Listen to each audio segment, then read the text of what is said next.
Good afternoon. I'm Alex Bechet in Washington, and we have breaking news. President Trump is meeting with top oil and gas executives at the White House right now. It comes as the U.S. has seized yet another Venezuela oil tanker. That brings the total number to 5 since those operations began roughly a month ago. The president is talking. Let's take a listen to what he's saying. President Biden gave $350 billion to Ukraine to fight, and we would never get that back, although I did make a rare earth deal to get it back, so we will be getting it back, but shouldn't have done that. It was a bad thing to do. I will say that right now, because I was able to get NATO to up GDP from 2% to 5%, NATO's got a lot of money, and they're paying for everything. We're not losing any money. We're making a lot of money, I guess, if you think of it, because we're selling them military equipment. They're probably giving it to Ukraine, but we're selling them to NATO military equipment. We're getting full price and all of that, but that's not a big deal to me. What is a big deal is stopping a war where 30,000 people are being killed every single month. And on Minnesota, the vice president yesterday suggested that Renee Good, who was killed by this ICE officer, was part of a broad left-wing network. What has your team told you about this broad left-wing network? Who is in charge of it? Who's part of it? What's it called? Well, I haven't seen the vice president's statement, but he's generally very accurate. I hate to say, look, I watched that yesterday, and there are a lot of different forms to it. But there was a woman screaming, "Shame, shame, shame, shame." She was a agitator, probably a paid agitator, but in my opinion, she was an agitator, a very high-level agitator, so professional. She wouldn't stop screaming.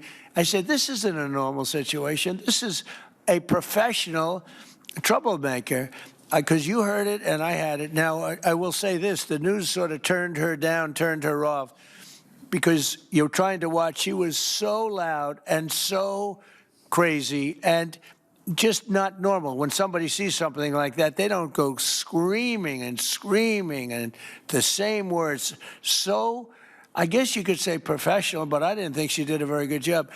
You have agitators, and we will always be protecting ICE, and we're always going to be protecting our Border Patrol and our law enforcement. Yeah. Thank you, Mr. President. Mr. President, in your conversations with these oil executives today, did you provide any security guarantees so that they can do their work safely in Venezuela? Yeah. And separately, Mr. President, they will have those guarantees, yes. And separately, Mr. President, I'm curious in terms of the future of Venezuela. Do you see Venezuela, now led by Delcy Rodriguez, as an ally of the U.S.? Is that the way that you view that country right now? Well, right now they seem to be an ally, and I think it'll continue to be an ally, and we don't want to have Russia there. We don't want to have China there. And by the way, we don't want Russia or China going to Greenland, which if we don't take Greenland, you're going to have Russia or China as your next-door neighbor. That's not going to happen.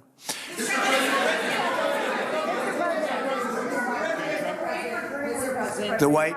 Mr. President, thank you. You just said that these companies would have security guarantees if they go in on the ground in Venezuela. They will have. And what is your plan there actually for these companies and those Americans who are going to be on the ground working for these companies? Well, there are going to be Americans. I assume they're going to be using a lot of Americans, but they're going to be using a lot of people from Venezuela and other places, I would imagine. But I would think that mostly they'll be using Venezuelan workers. They have a lot of great workers.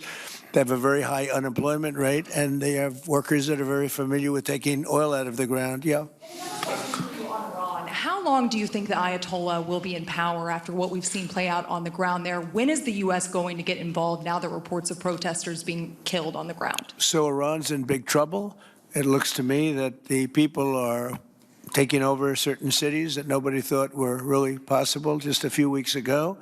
We're watching the situation very carefully. I've made the statement very strongly that if they start killing people like they have in the past, we will get involved. We'll be hitting them very hard where it hurts.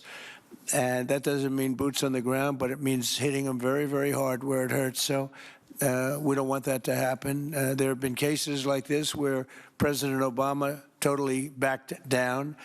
But this is something pretty incredible that's happening in Iran. It's an amazing thing to watch. They've done a bad job. They've treated their people very badly, and now they're being paid back. So let's see what happens. We're watching it. We're watching it very closely. Go ahead, please. Yes, go ahead. Thank you so much, Mr. President. Do you have any comments in reaction to the recent attacks by the Syrian government alignment groups against US-backed Kurdish forces in Aleppo, Syria, which killed dozens of civilians and displacing many families? Does your administration bring peace between the Kurds and the Syrian government? I want to see peace, yes, I do. The Kurds and the Syrian government, we get along with both, as you know very well.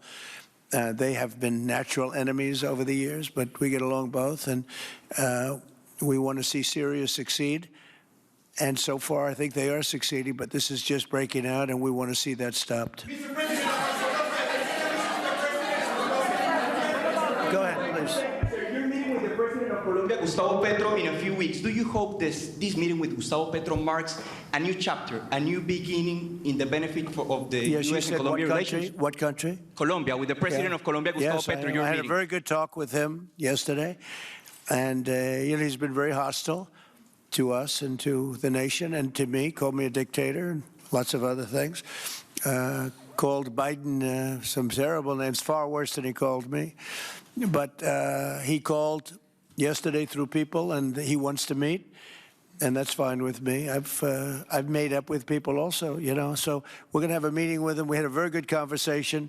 The people of Colombia are incredible people. Marco would know that better than anybody because he's married to a woman from Colombia. And I don't mean Columbia University. That would be, I'm not sure. I think I like Columbia, the country, better, if you want to know the truth. The people are... The people, hold it. The people are great people. I look forward to meeting with them. We're going to meet in the very near future.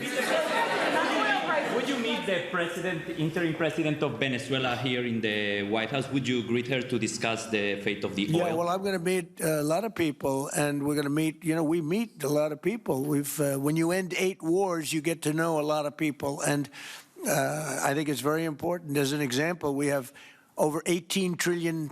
Think of that, $18 trillion coming into our country. A lot of that's coming in from foreign countries like Saudi Arabia and Qatar and UAE and others. And I get to meet a lot of people, but I will be meeting with various representatives of Venezuela, probably pretty soon. We haven't set that up. But the relationship that we have with the people that are currently running Venezuela is very good. We also have a young lady that received the Nobel Peace Prize. She's going to come in and pay her regards to our country, really, to me, but, you know, I'm a representative of the country, nothing else. And she's coming in sometime next week, I think Tuesday or Wednesday, and we'll see how that is. But no, we're dealing with the people from Venezuela.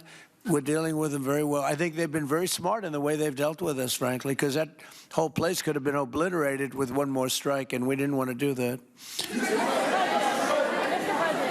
Thank you so much. I have a question for you on Minneapolis, but on Venezuela and your meeting with Machado next week. If she gives you her Nobel Peace Prize, will that change your view about her running that country? Well, I have to speak to her. I mean, I'm going to have to speak to her. She might be involved in some aspect of it. I will have to speak to her. I think it's very nice that she wants to come in, and that's what I understand the reason is, because Norway is very embarrassed by what took place. I mean, they're getting decimated. Look, whether people like Trump or don't like Trump, I settled 8 wars, big ones, some going on for 36 years, 32 years, 31 years, 28 years, 25 years, some just getting ready to start, like India and Pakistan, where already 8 jets were shot out of the air, and I got it done in rapid order without nuclear weapons. I can't think of anybody in history that should get the Nobel Prize more than me, and I don't want to be bragging, but nobody else settled wars. Obama got the Nobel Prize. He had no idea why. He still has no idea. He walks around, he says, I got the Nobel Prize. Why did he get a Nobel Prize? He got it almost immediately upon attaining office, and he didn't do anything, and he was a bad president. So, I mean, you should get the Nobel Prize for every war you stopped. These were major wars. These were wars that nobody thought could be stopped. President Putin called me, and he said about 2 of the wars that he's been trying to stop them for 10 years. He wasn't able to do it. He couldn't believe it. So in theory, you should get the Nobel Prize for every war you stopped. Every one of them was major. But I don't care about that. What I care about is saving lives. I've saved tens of millions of lives. You know, the Prime Minister of Pakistan came here, and he made a very public statement. He said that President Trump saved minimum 10 million lives having to do with Pakistan and India, and that was going to be raging. So, you know, but I'm honored that she's coming here. I look forward to meeting her, yes. Go ahead. On Minneapolis, Mr. President, I have a follow-up for you. The state officials there have said that the FBI is not sharing evidence with them. Typically, they would conduct a joint investigation, as you know. Do you believe that the FBI should be sharing evidence with state officials in Minnesota? Well, normally I would, but they're crooked officials. I mean, Minneapolis and Minnesota, what a beautiful place, but it's being destroyed. It's got an incompetent governor, fool. I mean, he's a stupid person. And it looks like the number could be $19 billion stolen from a lot of people, but largely people from Somalia. They buy their vote. They vote in a group. They buy their vote. They sell more Mercedes-Benzes in that area than almost. Can you imagine? You come over with no money, and then shortly thereafter you're driving a Mercedes-Benz. The whole thing is ridiculous. So they're very corrupt people. It's a very corrupt state. I feel that I won Minnesota. I think I won it all 3 times. Nobody's won it since Richard Nixon won it many, many years ago. I won it all 3 times, in my opinion. And it's a corrupt state, a corrupt voting state. And the Republicans ought to get smart and demand on voter ID. They ought to demand maybe same-day voting and all of the other things that you have to have a safe election. But I won Minnesota 3 times, and I didn't get credit for it. I did so well in that state every time. The people were crying every time after. That's a crooked state. California is a crooked state. Many crooked states. We have a very, very dishonest voting system. The last time I won, 24, the one that just took place, I won because it was too big to rig. You couldn't rig it. It was too big. But I won the state of Minnesota. It's a corrupt voting system with an incompetent governor, a very incompetent governor.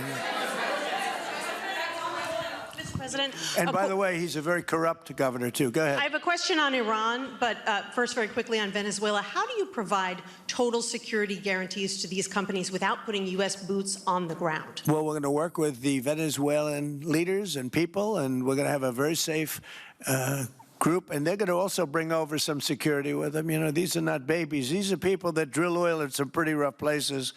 I could say a couple of those places make Venezuela look like a picnic. These people around the table, these are tough people. They go into areas that you wouldn't want to go. They go into areas that if they invited me, I'd say, no thanks, I'll see you back in Palm Beach. No, this is a tough group of people. They know how to do it. But we are, in addition to that, we'll have very good security for them. We're going to make sure there's very, very good security. And I think the people of Venezuela are going to give you very good security. You know, the people, now I'm not talking even leadership, the people of Venezuela are going wild over this. They named a street after President Trump. What do? You attack a country and they name a street? That's never happened before, although I heard that's also taking place in Iran. They named a street, the protesters. I just hope, you know, just God bless them. I just hope the protesters in Iran are going to be safe, because that's a very dangerous place right now. And again, I tell the Iranian leaders, you better not start shooting, because we'll start shooting too. With your glasses, sir, go ahead, please. Hold it. Next to you. Yes, glasses. The gentleman with the glasses. All right, thank you, Mr. President. With those very big glasses, actually. Yeah, Ferrari, actually. Mr. President, I have 2 questions. What do you want the European Union to do in Ukraine? The European leaders seem pretty divided on Ukraine. And then, if you can reiterate this straight message that you have to the Iranian leader, to Khomeini, the message that you have. You're talking about Iran? Iran, yeah. What the do first I want one is on Iran Europe. to do? I'm sorry? Where are you from? Italy. Oh, nice place. Yeah. Okay. The first question So is what on are you Europe. asking about Iran for? Well, if you can answer about Europe and what you think the Europeans should do on Ukraine, and then a message. Well, look, Europe has been doing so much for Ukraine, but it hasn't been enough. And obviously that I would say that President Putin is not afraid of Europe. He's afraid of the United States of America, as led by me. There's no fear of Europe. You know, Europe's fallen behind, and Europe, and JD said it very strongly. I don't know, he took a lot of heat but I didn't give them any heat. Europe is a different place. Europe is changing. Europe has got to get its act together. I love Europe. I guess I came from Europe, essentially. I have my roots are in Europe, but Europe is a different place. They have to get their act together. Now they have a great NATO leader, and they've gone up to 5% from 2% GDP. That's a big step. But they have to be very careful with their immigration policy, and they have to be very, because, you know, I will just say, to be nice, that there are certain places in Europe that are very important that are no longer recognizable. I'm being very nice. I'm being very diplomatic when I say that. They are not recognizable. And they have to be careful on energy, because they're putting windmills all over the place and losing a fortune. They're destroying their country. They're just destroying the beautiful landscapes, the beautiful everything. They're doing. And by the way, in case you people don't know, I'm not much of a windmill person. I can proudly say, Doug, that we have not approved one windmill since I've been in office, and we're going to keep it that way. My goal is to not let any windmill be built. They're losers. They lose money. They destroy your landscape. They kill your birds. They're all made in China. And all you have to do is, you know, just about all of the windmills are made in China, the structures. All you have to do is say to China, how many windmill areas do you have in China? So far, they're not able to find any. They use coal and they use oil and gas and some nuclear, not much, but they don't have windmills. They make them and sell them to suckers like Europe and suckers like the United States before. They are the worst form of energy, the most expensive form of energy, and in 8 years they're rotted out anyway. Go take a look at Palm Springs, California, and take a look at what that looks like. It looks like a junkyard of steel. So we don't approve, and I've told my people, we will not approve windmills. Maybe we get forced to do something because some stupid person in the Biden administration agreed to do something years ago. We will not approve any windmills in this country. Two questions. On Venezuela, is it ultimately more important to you to establish stability there or democracy there? Well, you're talking about maybe the same thing. I mean, you're talking about stability or democracy. I don't know. To me, it's almost the same thing. We want stability, but we do want democracy. Ultimately, it'll be democracy. Peter? I do have a policy question, President Trump, but I'm having a hard time seeing here. I see the American flag lapel pin. What is the other lapel pin on Somebody gave me this. You know what that is? That's called a happy Trump. And considering the fact that I'm never happy, I'm never satisfied, I will never be satisfied until we make America great again, but we're getting pretty close, I'll tell you what. This is called a happy Trump. Somebody gave it to me, I put it on. Thank you. And the policy question. How much money are you thinking of giving people in Greenland to get them on board with a possible U.S. I'm not talking about money for Greenland yet. I might talk about that. But right now, we are going to do something on Greenland, whether they like it or not, because if we don't do it, Russia or China will take over Greenland, and we're not going to have Russia or China as a neighbor. Okay?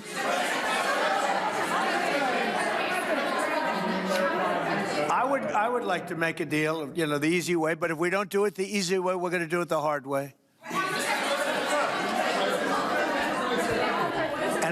And by the way, I'm a fan of Denmark too. I have to tell you, and you know, they've been very nice to me. I'm a big fan, but you know, the fact that they had a boat land there 500 years ago doesn't mean that they own the land. I'm sure we had lots of boats go there also.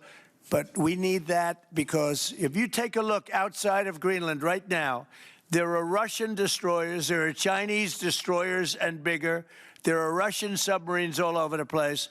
We're not going to have Russia or China occupy Greenland, and that's what they're going to do if we don't. So we're going to be doing something with Greenland, either the nice way or the more difficult way.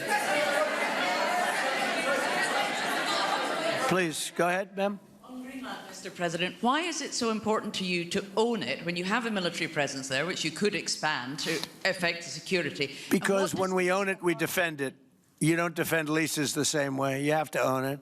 And, you know, with a nation, look at what happened with Obama, with that horrible deal they made with Iran. It was a short-term deal. It was like a 9-year deal. Countries can't make 9-year deals or even 100-year deals. Countries have to have ownership. And you defend ownership, you don't defend leases. And we'll have to defend Greenland. If we don't do it, China or Russia will. Not going to happen. We are not going to have, and I like China, I like Russia, I love the people of China, I love the people of Russia. I get along very well with President Putin, but I'm very disappointed in him. I get along very well with President Xi. I'm going to go over to China in April, but I don't want them as a neighbor in Greenland. Not going to happen. And by the way, and NATO's got to understand that. I'm all for NATO. I saved NATO. If it weren't for me, you wouldn't have a NATO right now. But we're not going to allow Russia or China to occupy Greenland, and that's what's going to happen if we don't.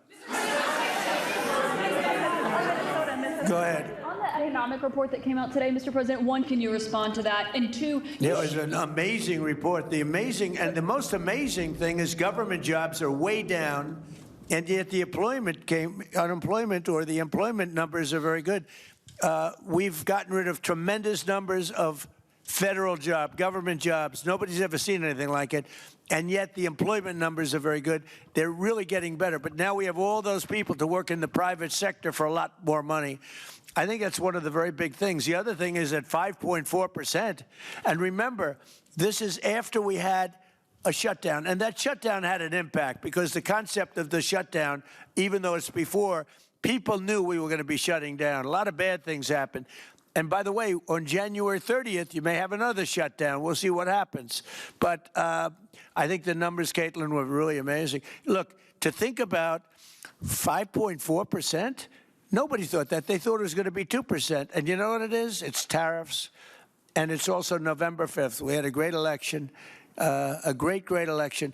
Our country was dead 1.5 years ago, and now we have the hottest country anywhere in the world. And I hope you guys were impressed. 5.4%, and we haven't even really transitioned yet. There's no reason it can't be much, much higher than that. Yeah.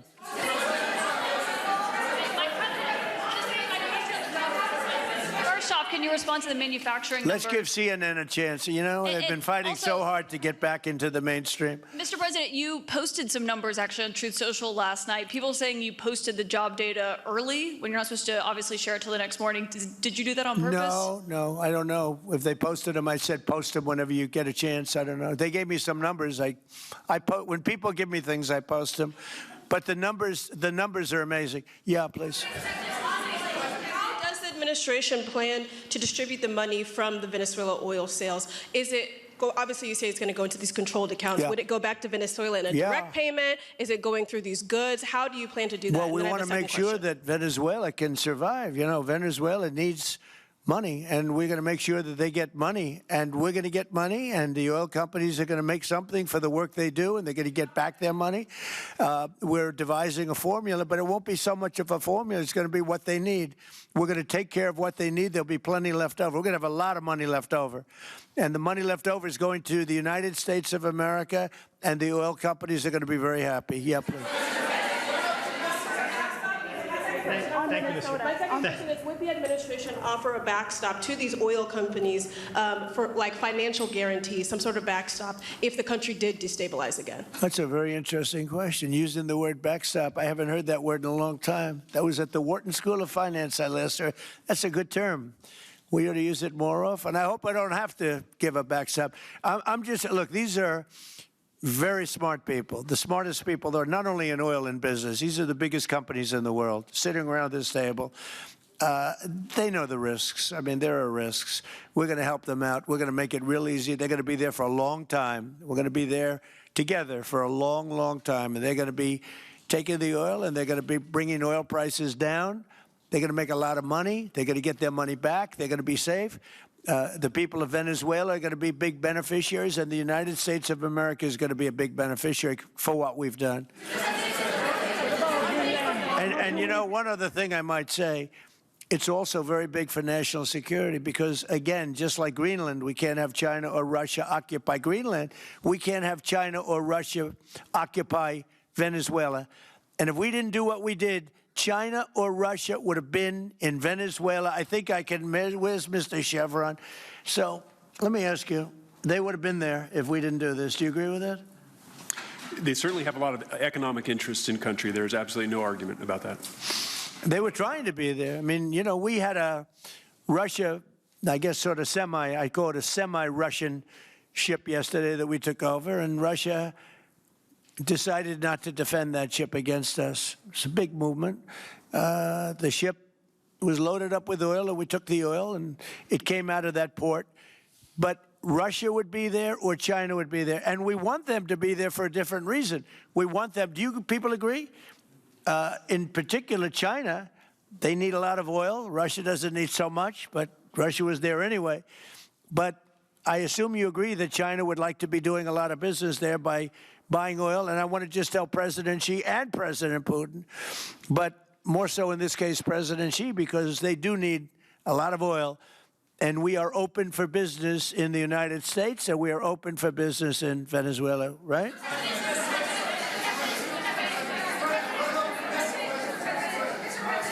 Go ahead, sure. Thank you, Mr. President. You know, What is your I could take questions from these people all day long. You know, they're sitting here, and generally they're very rich, very powerful, but nobody gives a damn about them. It's a sad thing. You have all that money, all that power, and look at all these crazy questions.